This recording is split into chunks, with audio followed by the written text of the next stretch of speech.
Hey, all you gamblers, sports addicts, and overall degenerates. You're listening to the Angry Degenerate Podcast, your one-stop shop for sports hot takes and primo gambling picks. And now, the voice behind the laugh heard round the world, the Angry Degenerate. And welcome to the Angry Degenerate Podcast. I am your motherfucking Angry Degenerate. And we are now, finally, on episode 22.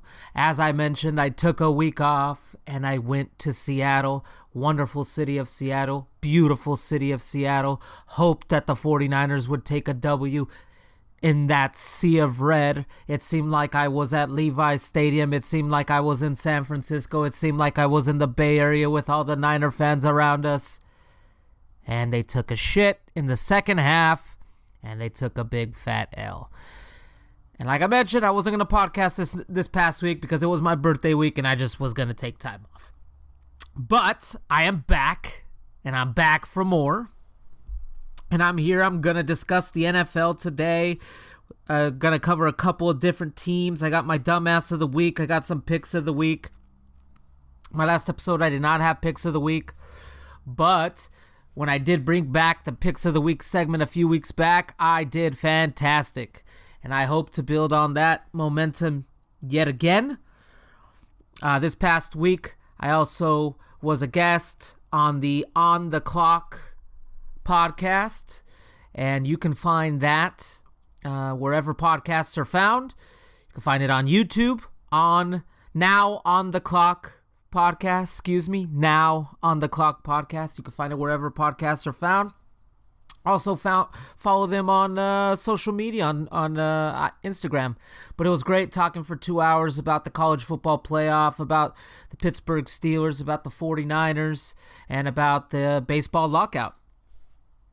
I will also be a guest tomorrow. I guess when you hear this, it'll be tomorrow or on Wednesday on the 49ers Way podcast to have my thoughts on the upcoming matchup against the Atlanta Falcons, as well as the previous matchup against the Cincinnati Bengals, which I will also touch on in this podcast. Also, I will also be a guest on the World of Matchups podcast, which I will be recording on Friday. I'm sure it'll be released in the coming days following that, right before the actual NFL week kicks off. And you can find them on YouTube. It's a really great guy. His name is Mr. Reed, and he has a recording studio, and he has a great thing going, great production. You can find him on YouTube, and you can also find the podcast wherever podcasts are found. Follow World of Matchups on Instagram. Follow it on Facebook. Same thing with Now On The Clock podcast, and as well as the 49ers Way podcast. Find them wherever podcasts are found. Now, enough of that. Remember I said I wanted to get serious and try to make this into a potentially profitable thing, and not quite there yet. Not quite there yet at all. It'll take some time, but with the great support of my listeners, hopefully that'll be a thing. And with the support of my followers on social media, hopefully that'll be a thing. I knew it wasn't going to be overnight, but this is a good step in the right direction. Episode 22 of the Angry Degenerate podcast is brought to you by Rep Sports. Go to repsports.com, REPP sports.com. Anything you order on that website, whether it be creatines, proteins, pre-workouts, muscle stacks, shaker cups, whatever you want, you will get 15% off by using the code The Angry Degenerate. I'm not a big fan of energy drinks, and I had their Raise energy drink with 0 sugar before my workout a couple days ago, and I felt great. It tasted good, and the most important thing, 0 motherfucking jitters. once again, go to repsports.com, REPP sports.com, and use the code The Angry Degenerate, and you will get 15% off of your purchase. Be a friend, tell a friend. Hopefully, this is the first of many sponsors on the Angry Degenerate podcast. But without further ado, this week I am not going to go matchup by matchup. I'm just going to pick certain teams that I kind of want to talk about. I mean, by looking at my list here, it might be damn near half the teams in the league, but let's get to it. The Bills, the Buffalo Bills, a team that people expected to be a powerhouse, the powerhouse of the East, the powerhouse of the AFC, fighting for the number 1 seed. They are instead fighting for their playoff lives. They have the last wild card at 7-6 in the AFC. And granted, the AFC is very tough this year. Very, very tough this year. And the Bills have been very, very unlucky this year in some of these games. That 50-mile-an-hour win game against the Patriots. This past week, they came from behind against Tom Brady. Went to overtime. Lost in overtime. But what the hell is going on with them, man? And I can point out one fatal flaw on that team. And that is Brian Daboll is not running the fucking ball. When I think of Buffalo Bills football, I think of smash mouth, punch you in the face football in that cold wind, in that cold snow, in that cold, miserable town. And they're not doing that, man. Their entire rushing offense is predicated on Josh Allen, the quarterback. And he actually had a foot problem. He got hurt in that game. He's expected to play this upcoming week. But you can't be running your quarterback into the ground like that. They had, I believe, going into halftime, 4 rushing attempts, and all 4 rushing attempts were from Josh Allen. They need to get Matt Breida involved in there. They need to get Devin Singletary involved in there. They need to get Zach Moss involved in there. They need to get something going on with that rushing attack. I have no problems with Josh Allen. Josh Allen is not the issue there. Although it kind of concerns me that they get behind a game so much and then have to play from behind. Sean McDermott, he's the head coach there in Buffalo, and he's used to this smash mouth football. And I'd have heard him make a couple comments in the media alluding to the fact that he wants to run the ball more. It didn't happen again in this week's game. There needs to be a come to Jesus moment because the Bills, they have a pretty tough schedule as the season goes on. They still have to play the Patriots one more time. That AFC is tough. Every win counts.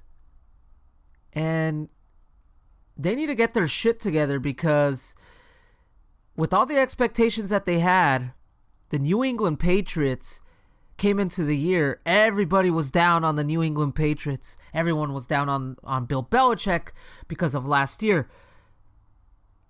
Bill Belichick put on a coaching clinic last year, going 7-9 with Cam fucking Newton as the quarterback. You look at Cam Newton now with the Carolina Panthers, that's the guy that Bill was playing with, and he made him into a 7-9 quarterback.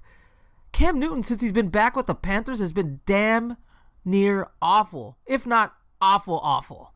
Probably damn near bottom of the league in terms of quarterbacks. I don't have the stats in front of me, but that's what I'm willing to bet. And the Bills came into the year, and Bills fans and pretty much every pundit out there was predicting the Bills to run away with this division, including myself. I predicted them to win the division. I actually predicted the Patriots to finish second. But Bill Belichick took that as a slight, took the fact that Tom Brady won a Super Bowl without him, went into the offseason, spent fuck you money, got the defense he wanted. I mean, they've always had a pretty good defense. And now they have a quarterback in Mac Jones. They drafted him, fell in their lap for the most part. Didn't have to trade up. He's not making mistakes. He's following orders. This Patriots team, man, looks very reminiscent of those early Tom Brady Patriots teams where they rely on the run. They rely on a quarterback that doesn't make mistakes. And they rely on their defense. And that is what's happening. And that is the juggernaut that the Bills are facing right now. Now, after I said all that, I think we kind of need to pump the brakes on anointing the Patriots at the moment. Everybody now is anointing the Patriots. Oh, man, it's going to be the Tom Brady, Bill Belichick Super Bowl. And the Patriots look good right now, man. And I have nothing bad to say about them. But the one thing that I will be critical about them is I still don't think they have enough offense, man.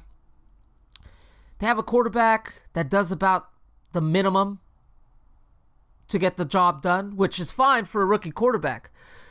But once you get into the playoffs and the postseason, and you're going to face, all these top-of-the-line quarterbacks, unless you get that number one seed, which, currently they are in the number one seed positioning, you might have to be in some shootout games. And I don't know if the Patriots have that type of offense to be capable of doing that. Now, their defense obviously is fantastic, and the old adage, defense wins championships, does ring true. But, the Patriots definitely, in my opinion, need more offense, more production from their quarterback in the postseason if they're going to make that next leap. Still high on the Patriots, but just something to look out for. Another team I want to talk about, the Kansas City Chiefs. Everybody thought they were dead. Everybody was writing them off. Everybody was saying, is Patrick Mahomes, is he overrated? Is there too many family things, too many distractions? Is his stupid idiot younger brother distracting him? Is his mom, is his wife making too much noise in social media? Did he get paid and then he's all of a sudden a different quarterback? Come on, guys. The NFL season is a goddamn marathon. Now, the Chiefs' offense is still not back to what it was. In fact, I think Patrick Mahomes this week threw 2 touchdowns, which I believe was his first touchdowns in 2 or 3 games. The offense isn't quite back as most would expect. But the thing that has been winning them games, besides the 2 shellackings that they've had against the Raiders, they fucking mopped the floor with them. I'll get to that in a second. But is this fucking defense, the defense that everybody criticized, now it looks like a completely different animal. It almost looks like they're better than that 2019 defense that helped them win the Super Bowl. The Chiefs' defenses have never been great. But those defenses in 2018, 2019 surely were better than the defense in 2020 and the 2021 defense that we saw earlier this year. Now it kind of seems like they're back. And that defense just needs to do just enough. Because, let's be honest here, folks, this Kansas City offense is ripe for an awakening. And maybe it was this week against the Raiders when they put a 49 burger, was it, on the Raiders, handing them their worst loss in like 30 or 40 years? That game was over by halftime. It was 35-3. The Kansas City Chiefs are a sleeping giant to be reckoned with, in my opinion, and I trust Andy Reid. All this crap about, man, the Kansas City Chiefs are done, this and that. They play in one of the toughest divisions in the sport, and they're still number 1 in their division, despite having a losing record at one point. They've won 6 in a row. Kansas City Chiefs are far from dead, and I think the best is yet to come.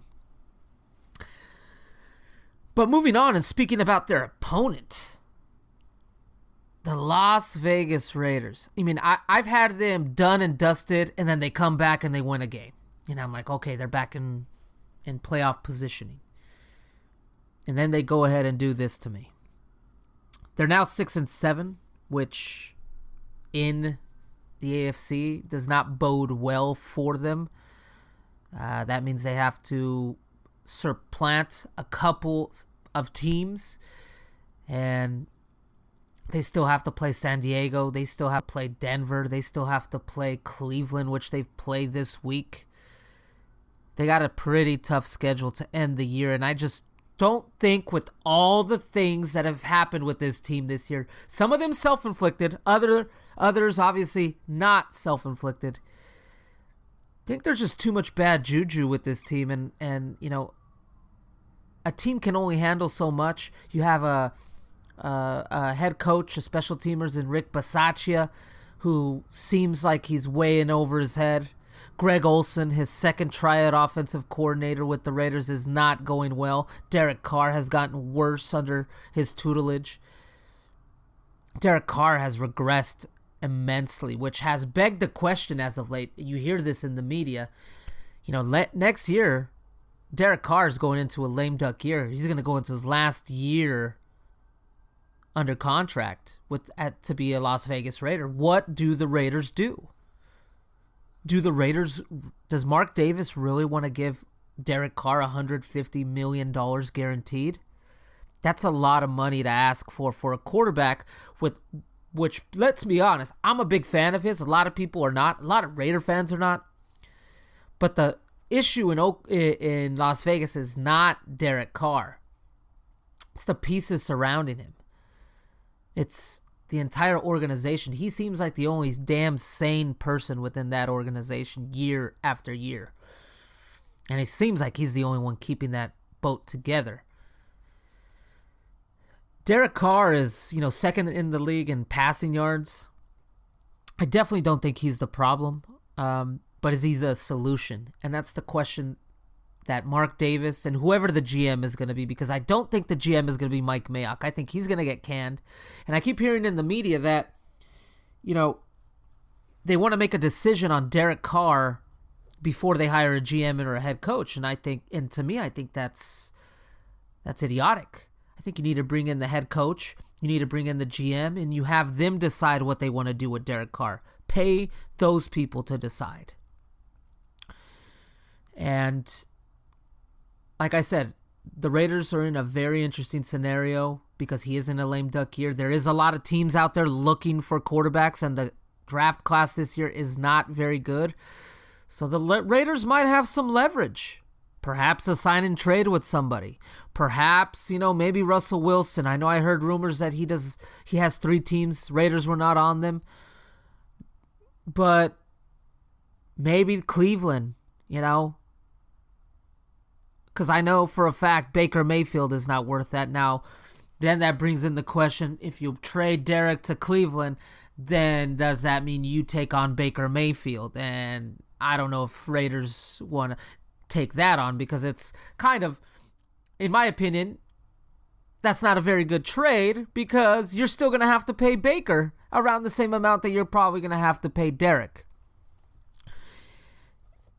A lot of questions to answer that Mark Davis is going to have to answer in the offseason, but I think this loss this week was the final nail in the coffin. Now the Raiders travel to Cleveland, I believe. Cleveland off of a big win against Baltimore. I still don't trust Baker Mayfield, but they did beat Baltimore at home. They're going to play the Raiders. They are currently on the outside looking in for the postseason, but if they win this game, they could see themselves right back in there with the way the Buffalo Bills are struggling. Another interesting tidbit about the Raiders, before I move on to the Browns real quick, is that there's been a lot of rumors. Jim Harbaugh to the Raiders? Question mark? I don't think I buy it. I think Jim might stick around for a few more years, but maybe Jim, let's see what happens in the college football playoff. If he beats Georgia, or maybe he gets, wiped out by Georgia, and then maybe he analyzes it and says, man, I think this is the furthest I can take this program. Because let's be honest, the SEC is king. Any other conference just to compete with the SEC is very difficult, to say the least. You've seen Ohio State try. You've seen Oregon try. You've seen Notre Dame try. You've seen Oklahoma try. Now Oklahoma's going to the SEC because if you can't beat them, join them.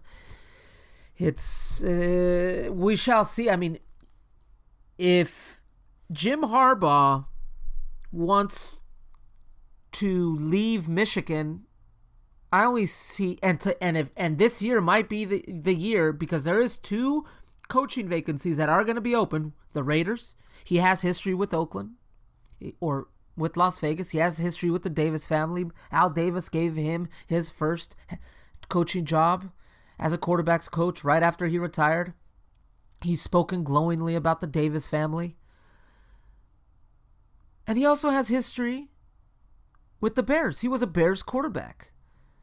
And I think the way Jim Harbaugh plays, that smash mouth football, vibes very well with that Chicago culture. Jim Harbaugh wants to run it up the gut and punch you in the mouth, and have a defense with ferocious linebackers and a ferocious front seven like he had in San Francisco. And he can have that in Chicago. But leaving Michigan right now would be a big decision. Harbaugh can be a very vindictive guy. And I know, I can only imagine when Michigan gave him that new contract and he signed on and he took a pay cut, when most coaches in college are taking pay increases in the over $10 million. He took a pay cut. And then he came back and said, look at what I did. I brought your program back to what we remember the Wolverines were in the late 90s. But that's it on that. Moving on real quickly, the Browns, they pretty much saved their season. They won 24-22 against Baltimore, a Lamar Jackson-less Baltimore who left early in the game. But despite that, Brent Hundley kind of, got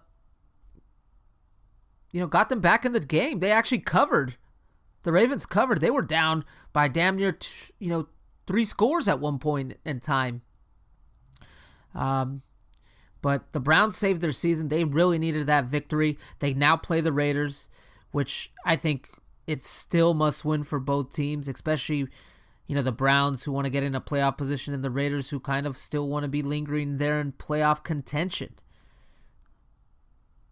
The story here is I still don't trust Baker Mayfield, man. I keep harping on this. That front office in Cleveland, very analytically minded. I just don't see how they look at this guy and say, man, this is a $40, $50 million guy. I just don't see it. But can you really get rid of a quarterback that has brought you, whether coincidentally or not, brought you your biggest success in the 21st century? I mean, they won a playoff game last year. They beat their arch rival, the Pittsburgh Steelers. But what's the ceiling for Baker? I think that's about the ceiling for Baker. I think their best bet, and I think probably what they're going to do, is they have to draft a quarterback. They have to groom somebody. And I know this quarterback class is not that great, but there needs to be a plan B, because Baker is going to get hurt. That's his MO now. And he's just not very good even when he's not injured. So those are questions Andrew Berry needs to answer there, and Paul DePodesta in the front office. And they're smarter than me, and they're smarter than all of us out there. So I'm sure they will figure this out. They got a great head coach, Kevin Stefanski. They got a great running game with Kareem Hunt and Nick Chubb. They got great pieces. Their defense is solid. It's just their quarterback is the biggest question. Moving on to the Bengals, another team in the AFC North. I think what really I think the Bengals, in my opinion, lost this game more than the 49ers won this game, in my opinion. And I'm glad that the 49ers won this game. But the Bengals had just so many missed opportunities. They had 3 2 turnovers on special teams, which brought in 10 points for the 49ers. They had Zach Taylor, who twice kicked field goals at 4th and 2 or 4th and 3 in the 49ers red zone. The analytics will say go for it every single time, so he's not getting any awards in the analytical community. But I also think it showed a little bit of inexperience with Zach Taylor and not trusting his quarterback. I mean, if you look at the 49ers, they have a Swiss cheese secondary. Every time Joe Burrow threw to T. Higgins or Chase or Tyler Boyd, they were wide open, uncontested. But they just didn't go to the well enough. They didn't do it enough. They did it towards the end of the game, and that's how they came from behind to actually take the lead before the 49ers tied the game going into overtime. And they just didn't go to the well enough. And I think that showed the inexperience in Zach Taylor and not relying on his, just fantastic quarterback in Joe Burrow. Like, that guy's so good. Joe Burrow on the 49ers would be probably what the Arizona is right now, 10-3. He's that fucking good. And, the Bengals came in kind of beat up, but to lose at home in a very crucial game like that, it's kind of sucks because the Bengals now have lost 2 games in a row against 2 teams in playoff position. A lot of their, losses have come against teams in the playoffs. They do beat the minnows, though. They do beat the smaller teams. But regardless, I think the problem there with the Bengals is I don't think Zach Taylor is just ready for prime time. But knowing how cheap the owners are in Cincinnati, I don't know if this will be a case to get him released of his job, future endeavored. Moving on to the Steelers. Man, they had me glued to the television on Thursday night, this past Thursday night. They were down 29-0. And then all of a sudden, the game's they're down by a touchdown. And if they would have made that comeback, it would have been the largest comeback in regular season history. Of course, they didn't do that. But this is now of quite a few times where the Steelers just start off very slow. They need to start fast. I don't know what motivation needs to happen. You don't need any motivation, in my opinion, in the NFL. If you're in the NFL, that's plenty of motivation, in my opinion. I was looking at Ben. He was throwing dimes. He can still throw. He just needs to get that ball out fast because that offensive line sucks and he cannot move. He cannot move, my friends. That man cannot move. Might as well put his ass in a wheelchair. But he can still throw. And I saw him throw a couple dimes to James Washington, to Deontay Johnson, getting them back in the game, feeding the ball to Najee Harris, which, by the way, they need to do a lot more of. Every time I keep thinking the Pittsburgh Steelers are dead, they keep coming back. They're dead. They keep coming back. They're dead. They're kind of like that zombie who doesn't know that he's dead yet. And this week they play Baltimore at home. They're +2. I don't know, man. The Ravens haven't been playing that great. And, to give me Pittsburgh +2 at home for a team that has never had a losing record in the last 20 years? I don't know. That might be curious to take that. But the Steelers need to start fast. Ben can still throw. They just need to get in the game earlier, man. That's all what it is. And I got to think that some of those issues probably is maybe this message is not getting across anymore for Mike Tomlin. I mean, you have a lot of these idiots in there like Chase Claypool and Juju Smith who seem like they're more about themselves than they are for the team. I mean, Chase Claypool, for sure, it cost him that damn game with that penalty. I mean, obviously they had the chance to win the game if Freiermuth actually caught the ball, because Ben threw it on a dime, but it was not to be had, and the Minnesota Vikings took that victory. Moving on quickly to the Jacksonville Jaguars. I know I've been talking a lot about them this year, mainly because of Urban Meyer, or should I call him Fraudmeyer? That guy, man. The audacity he has to pull his coaches into a room and call them losers. I mean, there's guys in that room that have won things in the National Football League or done well in the National Football League. Urban Meyer has not done well in the National Football League. He doesn't call plays. He doesn't call defense. He's a CEO. His best attribute in college was recruiting. In the NFL, you can't recruit. So, they're paying him about $10 and $12 million a year. He's looking like a sad fuck on the sidelines. And now leaks and reports are coming out that the players are discontent and coaches are discontent with him. I mean, everybody saw this coming from a mile away from the beginning of the season. I've been harping on it on this podcast since the season. He only has 2 wins in the NFL. I mean, the Jaguars have been absolutely horrible. And the one thing that they needed to come out of this season was to say that Trevor Lawrence is a guy. And Trevor Lawrence has regressed, my friends. And that's on the head coach, not putting his players in position to succeed. He's not utilizing James Robinson for whatever reason. James Robinson is the most talented player on that roster. Why are you not using your most talented players? Unless you're tanking on purpose to get fired. Wink, wink. I mean, and then Trent Baalke's there, former 49ers GM, who pretty much got Jim Harbaugh canned. I wouldn't be surprised if a lot of those leaks were coming from his ass. Why he was even hired to begin with baffles me. He does not have a very good track record.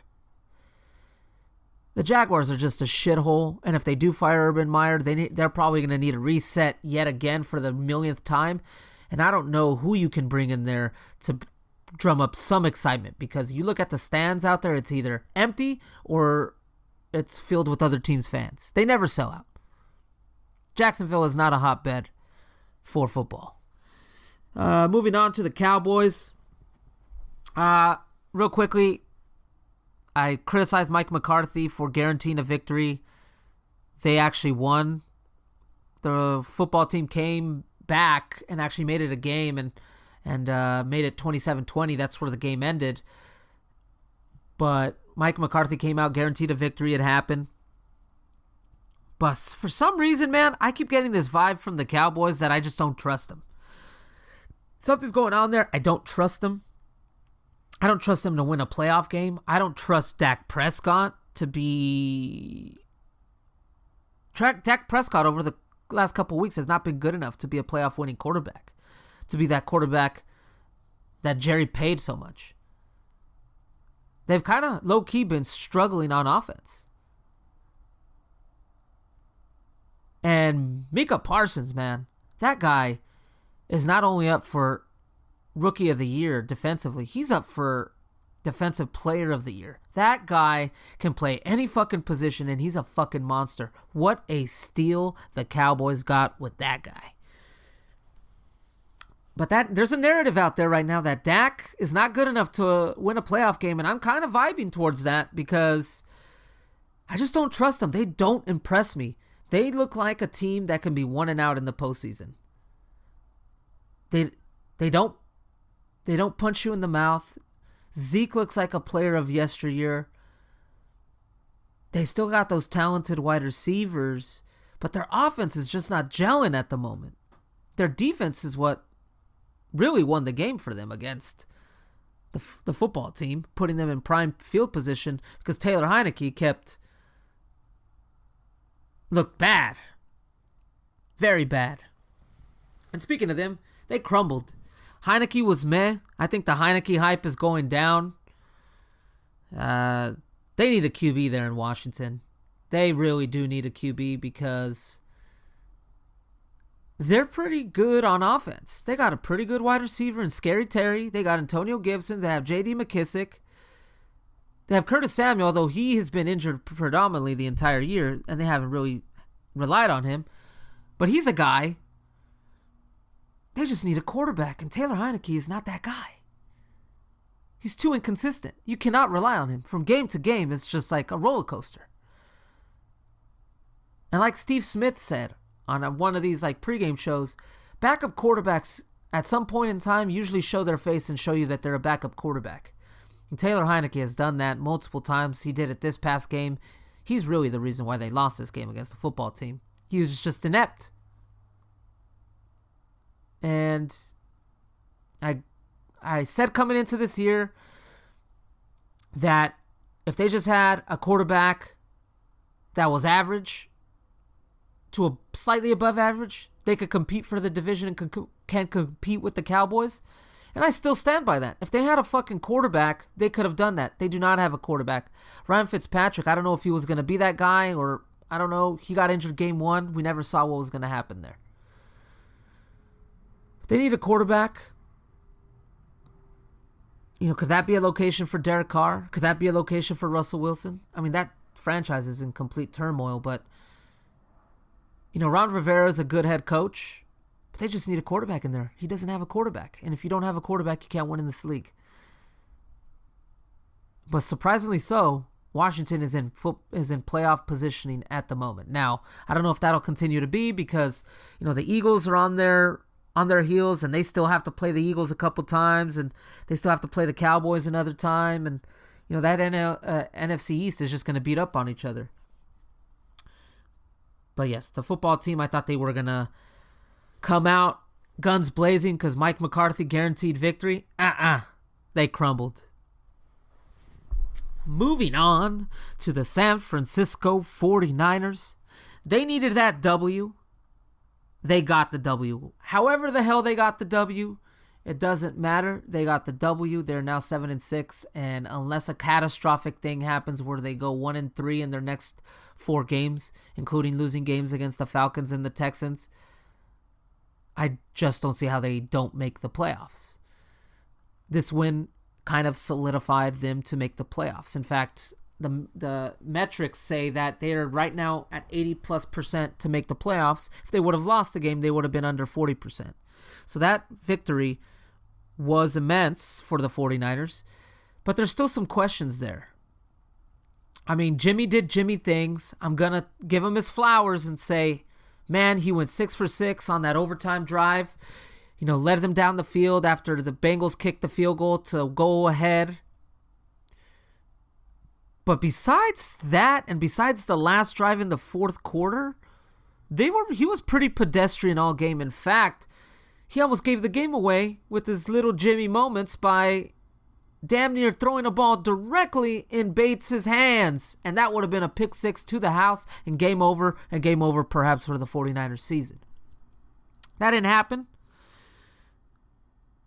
I see a lot of Niner fans out there clamoring for Trey Lance to play, and understandably so. You paid 3 first-round picks to get this guy. He had one iffy start and then got hurt, and then you've never heard from him again. He's not played one damn snap, not even as a trick play or anything. You just cannot go to Trey Lance at this point in time. This season will live or die by the way Jimmy Garoppolo plays or gives the ball away or doesn't play. Jimmy has the tendency to make a couple boneheaded decisions a game. We saw that against Cleveland. He did not throw an interception, but he could have had 2. It was luck. Sometimes you need luck to win in this league. But my thing with Jimmy is he constantly gets players killed. He throws high. You know, when these receivers, Kittle, what have you, catch the ball, they get massacred. They get hit hard. We saw it happen again with George Kittle this past game. And my other thing with Jimmy is that, you know, while a lot of 49er fans criticize him, myself included, he's the best we got right now. It's clear to us, it's clear to me at least, Kyle does not have trust in Trey Lance at the moment. It's very obvious. He doesn't even bring him in to any plays at all. That's a telltale sign he's not comfortable with having him in the game, and he's more comfortable with Jimmy. And then there's that report out there that Peter King put out there, and he's kind of like the 49ers whisperer. And he said that it's no guarantee that Trey Lance will be the starting quarterback next year for the 49ers, meaning that the 49ers are impressed with Jimmy Garoppolo this year. Now, that could just be a case of the 49ers knowing that there's a lot of teams with quarterbacks in need for next year and hyping up his trade value, which I think is what's happening. But, Jimmy has to show me a little bit more for me to have that trust in him. I mean, I still do not trust him to throw down the field. Kyle certainly does it. I mean, every time you see Jimmy throw down the field, he has a pretty weak arm.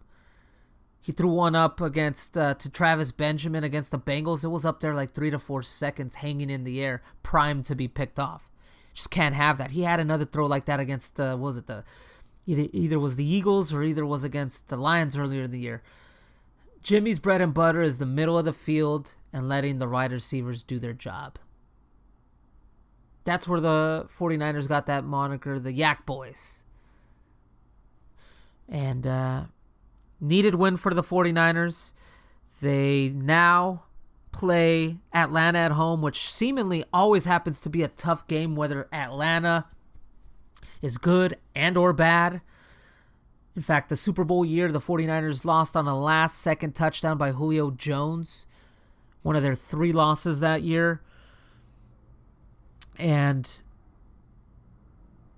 fun fact about Atlanta is that they have not won a home game this year, but are 6-1 away from home or something or other, because they are 6-7, or they're 5-2 away from home and only won 1 game at home. Something crazy statistic like that. But suffice to say, they play much better away from home than they do at home. And, they've been outscored by their opposition by over 100 points.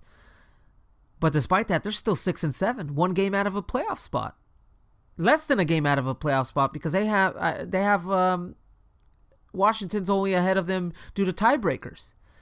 Arthur Smith, man, despite this Atlanta Falcons team looking drab as fuck, he's done a bang-up coaching job with them over there. Next up, the Rams. Quickly, the Rams took care of business yesterday and beat Arizona as an underdog. I actually picked that game because, anytime you get the Rams as an underdog, I was like, man, I'm going to take it even with Jalen Ramsey there. They flat out won the game. They have a pretty tough schedule upcoming. Vikings, Seattle, 49ers, Baltimore. They have a 2-game lead, or technically a 1-game lead so far on the 49ers. It's a 2-game lead because they have 9 wins now. 49ers hold the tiebreaker if they do end up tied, and that game in Week 17 might be crucial. But as we speak right now, they have the top wildcard spot with a tough schedule upcoming. Odell Beckham's looking good, folks. I gave him a lot of shit, but he's looking good, folks. Maybe he wasn't the problem in Cleveland. Maybe it was Baker all a fucking long. Who would have thunk? But he's looking good. Cooper Kupp's looking good. Darrell Henderson's been hurt, but they've had Sony Michel, come in there. Prior to this game, the Rams had gone 1-3, only beating the Jaguars. Matthew Stafford was looking kind of pedestrian. He got back to looking like his all-pro self. I think the question with the Rams is going to be in the postseason is, which Matthew Stafford is going to show up. I mean, we've never seen this guy in a position like this. He's been in the league 10-plus years, 12-plus years. We've never seen him being a front runner. And I think that's going to be the key to their success. It'll live and die by the arm of Matthew Stafford. And who do they beat? They beat the Arizona Cardinals, who I'm going to be talking about next. I just don't trust them. They're 10-3. They currently got bumped out of the number 1 seed. They are now the number 2 seed, which does not mean a wild card. And I don't know. I feel that if they make it to the postseason, I think they have tough matchups against each and every one of those teams that they play. Because I know the 49ers lost to them twice, but I think it's very hard to beat a team 3 times. And we saw that last year when the Saints beat the Bucks twice, faced them in the postseason, lost. It's just very hard to beat a team 3 times in 1 year. And I just don't trust Cliff Kingsbury. I think he's a liability. I know he's probably going to win head coach of the year. I know I've shit on him all year. I've also given him his flowers. I've said, great job. I've said, you've done great when nobody expected you to do good. But something to me, man, they did not look good against the Rams. In fact, the score looks a lot better than what it was because they got a late touchdown, then they got an onside kick. I don't know. They have so much talent on the offensive side of the ball that I'm not quite sure why they didn't fire on all cylinders this past game against at home. I think it's very crucial for them to get the bye is what I'm saying, and I think if they get put into a position where they have to host somebody, which they most likely will, of course, as the division winner, unless the Rams make a comeback, I mean, I could see the 49ers beating them. I can see perhaps the Vikings beating them. I can see perhaps the Rams beating them. You know, I just don't trust them. Cliff had a boneheaded move in this game and he kind of got saved by the onside kick that they got because he kept draining the clock and they were down 10 points and I'm like, you must kick the fucking field goal with Matt Prater there. Matt Prater has one of the strongest legs in the league. He did not do that. He kept draining the fucking clock. You know, they finally scored a touchdown and then they finally got the onside kick, luckily, but when you get an opportunity and you're 2 scores down with like less than 2 minutes remaining, always kick the field goal first and then worry about the onside kick and the touchdown after. He did the opposite. That's boneheaded coaching. That's a liability. That's a rookie head coach not knowing what he's doing. He also had a chance earlier in the game where Matt Prater, like I said, has a strong leg. Didn't have him kick the ball. Had the Rams punt, had to punt to the Rams with a little over 5 minutes remaining in the game. They could have made it a 1-possession game. They didn't do that. It's just a couple of little weird things happening with Cliff. I know there's rumors out there that he might be looking at a college job. I don't know if I buy into that. I think the NFL's king. But I think Arizona and the Cowboys, to me, are like the 2 teams that I can see them bounced out pretty quickly in the postseason as like a favorite. I kind of touched on them a little bit earlier. The Vikings. I mean, Mike Zimmer needs to go. I mean, that's point blank period. He just needs to go. You're up 29-0, and you let a old Ben Roethlisberger get 20 yards away from tying the game. I mean, if they would have tied the game, Mike Zimmer should have not got on the plane to go to the next game. He should have been fired then and there. I mean, it's clear that there's a disconnect between his style of play of football and Kirk Cousins. They don't get along. It hasn't been revealed to the media, but some of the things you hear in the media and some of the things you hear him say versus what Kirk says, it clearly shows that they don't vibe. Their defense is not very good, and Mike Zimmer's a defensive head coach. They're not getting the most out of their offense. I think Mike Zimmer needs to go. They're currently outside of the playoff position, but they can easily make the playoffs. I mean, he just needs to go.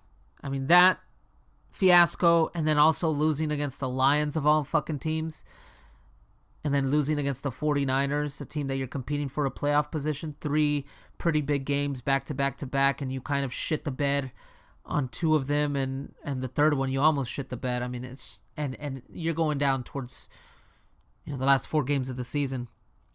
Zimmer needs to go. Another coach that needs to go, Matt Nagy. Man, why he's still the head coach of the Chicago Bears is befuddling to me. I think he needs to go. I think that GM, Ryan Pace, needs to go because he's the one that fucking chose all these garbage players that are on that team. Justin Fields is a guy, just has absolutely a brain-dead head coach who doesn't know how to call plays for him. Their offensive line is in shatters. They haven't had a good offensive line to start the season. Had to get they had to get Jason Peters out of retirement. It's just a fiasco there. They don't look good. They've lost 2 in a row. they were going up against the Packers. They were up at halftime. They were actually they were looking very good. And then Aaron Rodgers decided to turn on the boosters and pretty much beat the crap out of them. 4 touchdowns in the second, had 4 touchdowns, and they ended up the game in a blowout of the Bears after, the Bears were pretty much handling business through 2 quarters. And that's just unacceptable. The Bears always need to try to get up for these Green Bay games, and as of late, it just seems like the Bears just, Aaron Rodgers just owns them, and he, in fact, does own them. Real quickly, I want to touch on 2 last teams. Carolina Panthers. Kind of touched on Cam Newton earlier, but Cam Newton's terrible.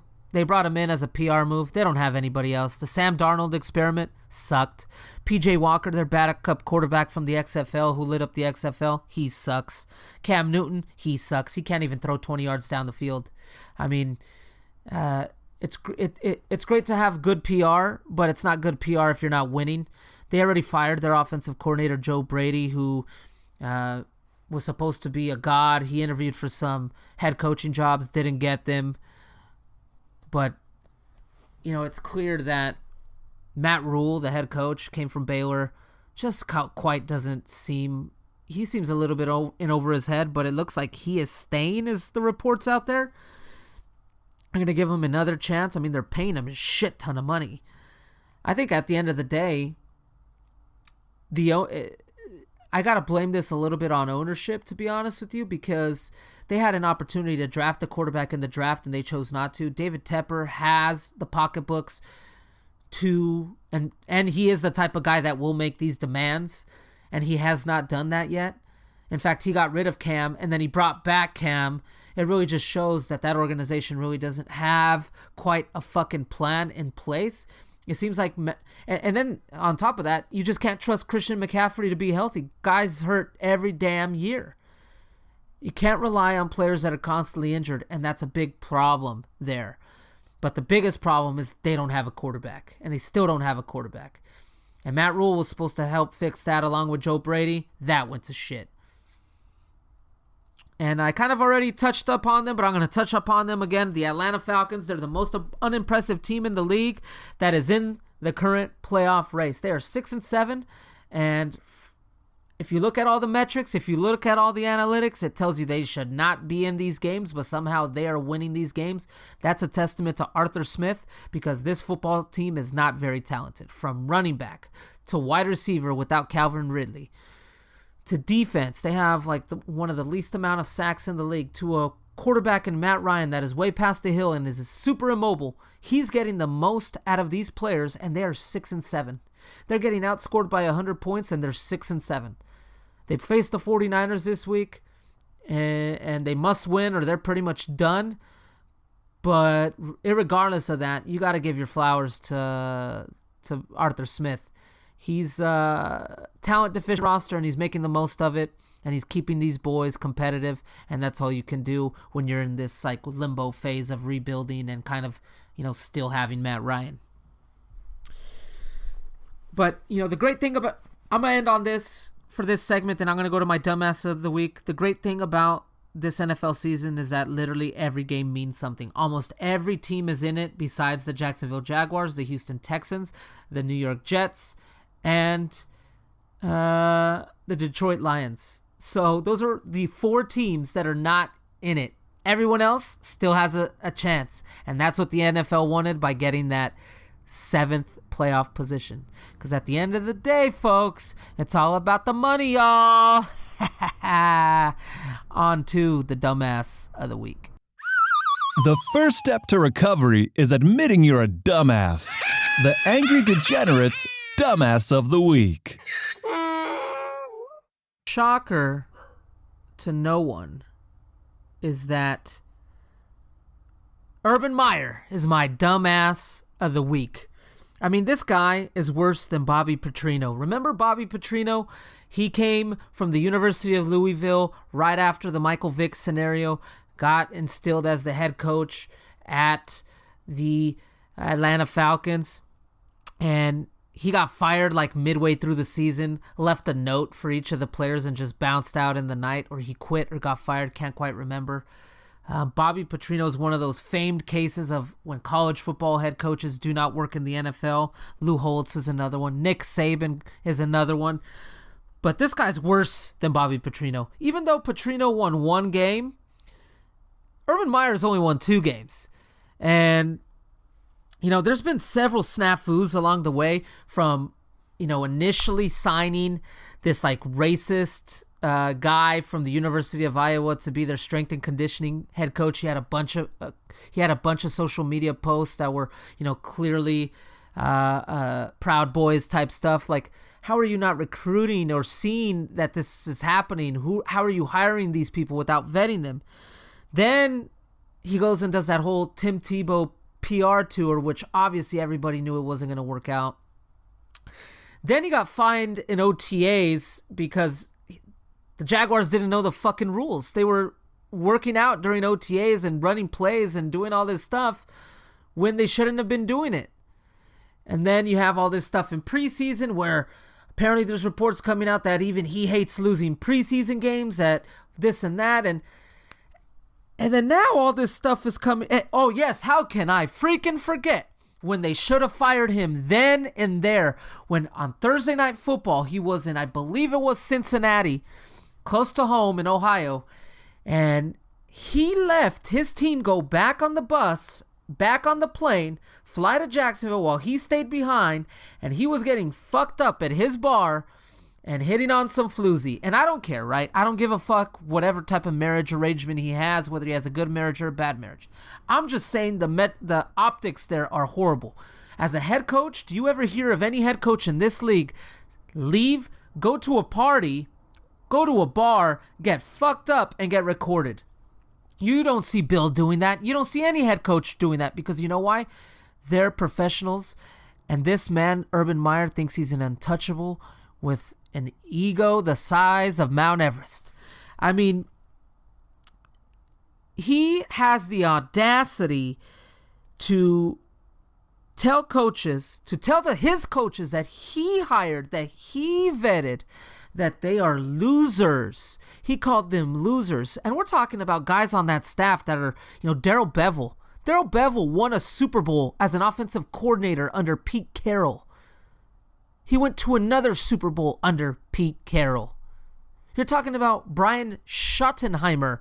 He went to 2 AFC title games as an offensive coordinator under Mark Sanchez and Rex Ryan. Think about that. He made Rex Ryan look good. What the fuck has Urban Meyer done in the NFL that stacks up to what those two gentlemen done? What, he won some college football national championships? That's fucking great. In college, that shit doesn't count in the NFL. That shit doesn't matter in the NFL. In the NFL, you are playing Alabama every fucking game. And when you're him, Urban Meyer, when you do not call plays and you do not call defensive plays, you're just a figurehead. You are a CEO. You are supposed to be a motivator. He's not doing any of those things. He's not motivating. He's not a very motivating type of individual. In fact, he's a curmudgeon. He's fucking sad on the sidelines with his head down, looking like he's going to have another fucking heart attack or brain aneurysm.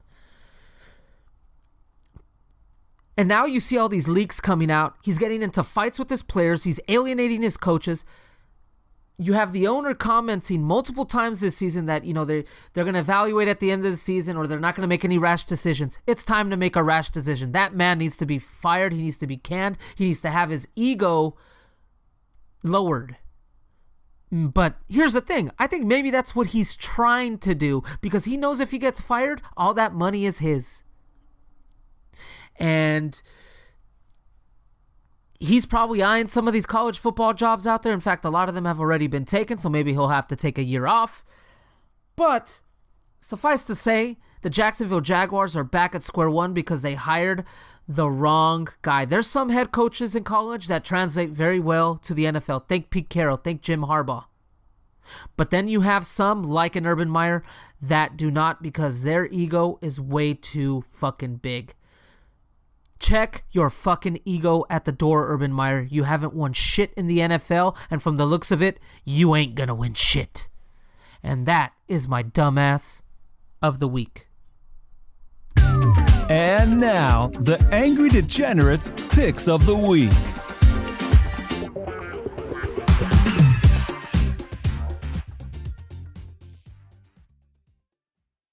All right, it's my picks of the week. I was 4-1 the last time I picked my picks. I have quite a few picks this week, actually. So hold on to your butts, and I'm going to go through them right now. They're predominantly going to be soccer picks and some NFL picks, predominantly in EPL and, of course, the NFL. But I got Wofford versus Palace on Sunday, over 2.5 goals at -110. Wofford has gone over since Claudio Ranieri has been the manager there, so I'm banking on that once more. I got Southampton versus Brentford on Saturday. I got +40 draw no bet with Brentford. Brentford is coming off of a win against Watford at the death, and Southampton has just been looking very pathetic as of late. So I am putting I like those odds. I like that value at +140 for Brentford. I have Arsenal versus Leeds, over 2.5 goals at -140. Arsenal put up a 3-score the last game to their opponent, had nothing. Manchester City just beat Leeds today 7-0. And I just think, Arsenal, sometimes they can give up some goals, and Leeds, despite the fact that they lost today 7-0, they usually under Marcelo Bielsa can score goals. So I like that, over 2.5 at -140. I got Juventus -115 on Saturday against Bologna. Now, it's tough to pick Juventus these days. They just seem to not win anymore. They play unimpressive football. But I like these odds against a lower half Serie A team, -115. I got Leicester versus Everton, over 2.5 goals at -105. Now moving on to to football, I have the New England Patriots +2.5 against the Colts coming off a bye at -110. Now you're going to say, the Colts are coming off a bye, the Colts are playing at home. But anytime I can get a team that's 8-4, 9-4 at +2.5, I'm going to take that at those odds. I might regret this one, but I got Pittsburgh at home +2 against Tennessee. Tennessee also coming off a bye, but Pittsburgh, this is going to be do or die for them. I think at home against a team without Derrick Henry, a team with no wide receivers to speak of, a team with Ryan Tannehill who's struggling, I think Pittsburgh +2 at home is value at -110. I got the Eagles and Washington football team under 44 at -115. All these are for one unit, by the way, and all these odds are on DraftKings.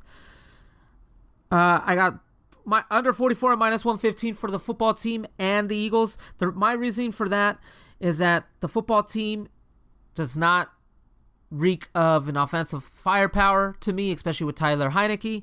It's also a divisional game, and divisional games later in the year tend to go under. In fact, the statistics behind that is that divisional games tend to go under 61% of the time after week 13. So that's why I'm going under 44. I got Atlanta +9.5 against San Francisco in San Francisco at -110. And now you're going to say, well, why are you going to do that? Well, Atlanta, as I've said earlier, very good away from home. Also, historically, Atlanta has also played the 49ers very tough.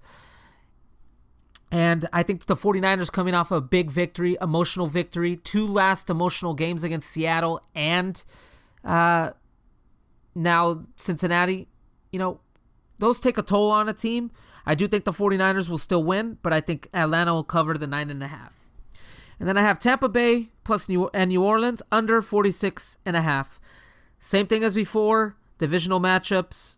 I'm going to take the under on it. I think Tampa Bay is going to probably win the game. New Orleans has a great history against Tampa Bay in the regular season for the most part, but I just can't trust Taysom Hill. I think Tampa will, probably get up big and then kind of level off, and I hope the under sticks there. So to recap here, Wofford versus Palace on Sunday, over 2.5 goals at -110. Southampton versus Brentford Saturday, +140.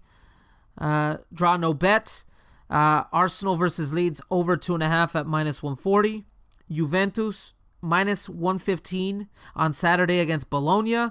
Leicester City versus Everton, over 2.5 at -105. New England Patriots, +2.5 against the Colts. That is a Saturday game at -110. Pittsburgh at home, +2 against Tennessee at -110. Eagles and the Washington football team, under 44 at -115. Atlanta, +9.5 against San Francisco at -110. And Tampa Bay versus New Orleans, under 46.5 at -110. All for one unit. Bankroll, baby. I just want to say thank you all for joining me on this ride. I plan on podcasting next week and then plan on taking the rest of the year off. I thank you all for joining me. Be a friend, tell a friend, and I shall see you all next week. Hey, thanks for listening. If you had a good time, be sure to subscribe to the podcast and leave a review as well. And follow @The Angry Degenerate on Instagram and TikTok for all the latest updates, hot takes, shit talking, and of course, some high quality grade A trolling. Until next time.